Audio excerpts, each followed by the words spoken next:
오늘 사건 상황실에 전해진 화제의 뉴스입니다. 차량 60여 대의 사이드 미러를 파손한 남성이 붙잡혔는데요. 이 남성 하는 말이 황당합니다. 한 남성이 아파트 주차장에 들어섭니다. 그런데 이 남성, 갑자기 주차된 차량의 사이드 미러를 발로 차고 꺾어버리는데요. 바로 그제 새벽 경기도 시흥의 아파트 단지에서 벌어진 일입니다.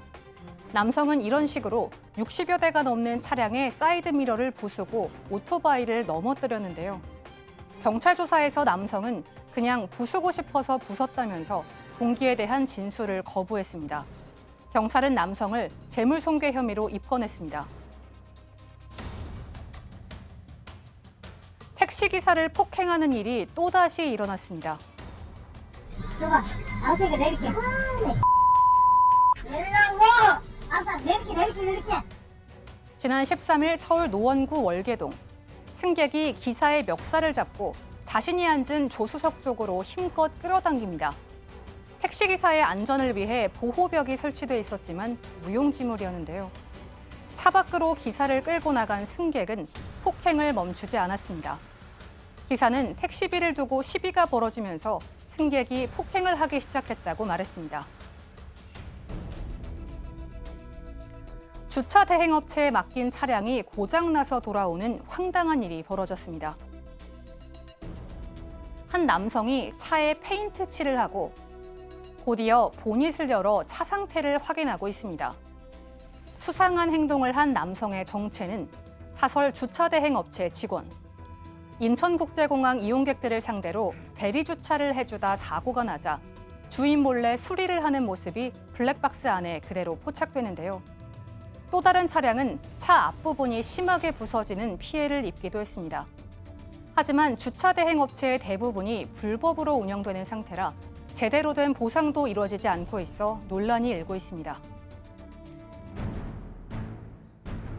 검찰이 청담동 주식부자 이희진 씨 부모를 살해한 혐의를 받는 김다운에게 사형을 구형했습니다. 검찰은 오늘 열린 결심 공판에서 김다운이 피해자들을 살해하고 시신을 손괴한 것은 물론 엽기적으로 은폐했다며 사형을 구형했습니다. 김다운은 최후 변론에서 피해자들에게 죄송하지만 자신은 살해를 하지 않았으므로 무죄를 주장하는 게 잘못이 아니라고 말했는데요. 심지어 재판이 끝난 뒤 법정을 나서면서까지 이건 정의가 아니다라며 억울함을 호소했습니다. 지금까지 사건 상황실이었습니다.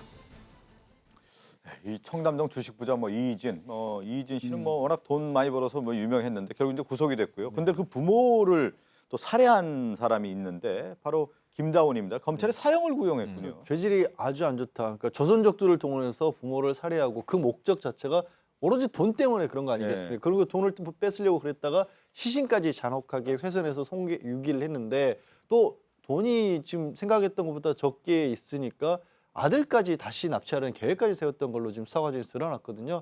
검찰이 봤었을 때는 정말로 중범죄다라고 판단한 겁니다. 예. 근데 변호인은 죄가 없다고 주장하면서 재판부 무죄를 요청했다고 하는데 변호인의 주장은 뭡니까? 변호인이 이제 최후 변론을 통해서 뭐라고 얘기했냐면요. 피고인은 피해자를 직접 살해하거나 훼손한 적이 없다. 그러면 누가 했느냐? 이미 중국으로 도주한 사람들이 살해하고 손괴를 한 것이다. 그런데 단지 이 사람 우리 피고인 같은 경우는 목격만 했을 뿐이다. 그런데 직접적이고 객관적인 증거도 없이 살인 및 사체훼손죄를 적용하는 것은 말이 안 된다. 네. 무죄를 선고해야 된다 하고 강력히 요청을 했습니다. 네. 자, 김다운에게 사형을 구형했다는 소식이고요. 이 택시기사 이제 폭행하는 일 자주 벌어져서 뉴스에 나오고는 있는데 이번에는 사실 택시기사들 보호를 위해서 이제 보호벽이 설치가 됐는데 이 보호벽 자체도 무용지물이었다면서요? 네, 실제로 플라스틱으로 되어 있는 보호벽이 있었습니다. 네. 근데 이 플라스틱 보호벽이 사방이 다 뚫혀 있었던 겁니다. 그래서 조수석이라든지 뒷좌석에서 손을 뻗으면 바로 닿을 수 있는 상황이었던 거죠. 실제로 서울시에서요, 한 10만 원을 보조 지급을 해서요, 250대 때 그 택시에게 설치를 했습니다. 이 택시도 아마 그 택시였던 것으로 추정이 되는데요. 문제는 이 규격이 없다라는 겁니다. 이 알아서 하는 보호벽을 설치를 했을 때 형태, 규격 아니면 두께 같은 것들이 있어야 되는데 그런 것들이 부재하다 보니까 이런 일이 벌어진 것 같은데요. 예, 예. 2024년까지 서울시는 모든 전체 택시에 대해서 그 보호벽 설치를 하겠다는 방안을 검토 중이라고 합니다. 시비 붙을 일이 뭐 있습니까? 택시기사에게 잘 안내해달라고 하는데 저렇게 이제 붙어가지고 이런 폭행 사건들이 이제 연루되는 경우가 종종 많은데 그렇다 보니까 이제 보호벽까지 설치하자는 얘기가 있었는데 이번에 또 보호벽 설치를 서울시 보조로 해서 설치했다고 하지만 그거 자체가 좀 무용지물이었군요. 다음 사건 상담실로 갑니다.